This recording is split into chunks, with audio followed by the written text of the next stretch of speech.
President Donald Trump's strong condemnation Sunday of an alleged Syrian chemical attack on a Damascus suburb raised the possibility that he would again call on the Navy for a response. On Sunday night, Defense Department officials published a statement countering false reports of airstrikes in Syria, saying that no such strikes had been conducted. Maximize your VA loan benefits. Check your VA loan eligibility and get up to $453,000 today.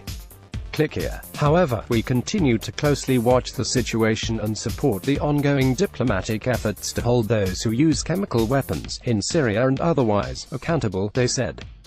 Following a chemical attack in northwestern Syria last April, the Ali Burr-class guided missile destroyers Ross and Porter launched a total of 59 Tomahawk land attack missiles (TLAMs) against a Syrian airfield believed to have been the point of origin for the aircraft that carried out the attack.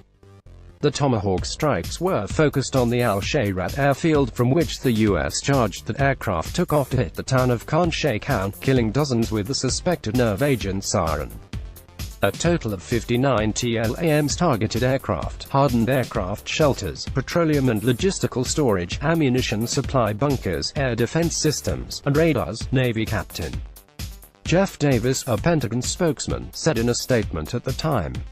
Every precaution was taken to execute this strike with minimal risk to personnel at the airfield, Davis said. To that end, Davis said that U.S. military warned Russia of the attacks before the cruise missiles were launched to have Russian military personnel at the airfield clear the area.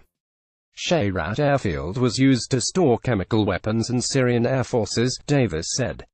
The U.S. intelligence community assesses that aircraft from Shayrat conducted the chemical weapons attack on April 4. The strike was intended to deter the regime from using chemical weapons again.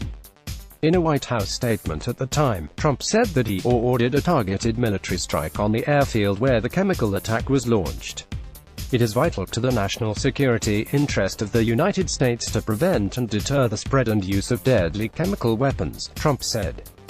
There can be no dispute that Syria used banned chemical weapons, violated its obligation under the Chemical Weapons Convention, and ignored the urging of the UN Security Council. In a series of tweets Sunday, Trump called Russian-backed Syrian President Bashar al-Assad an animal, and said Russian President Vladimir Putin shared the blame for a suspected chemical attack in a Damascus suburb on Saturday that reportedly killed at least 40.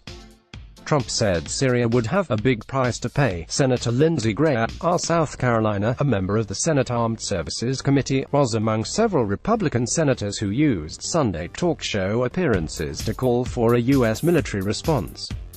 Graham said on ABC TV's This Week program that it was no accident that the Syrian regime carried out another chemical attack despite U.S.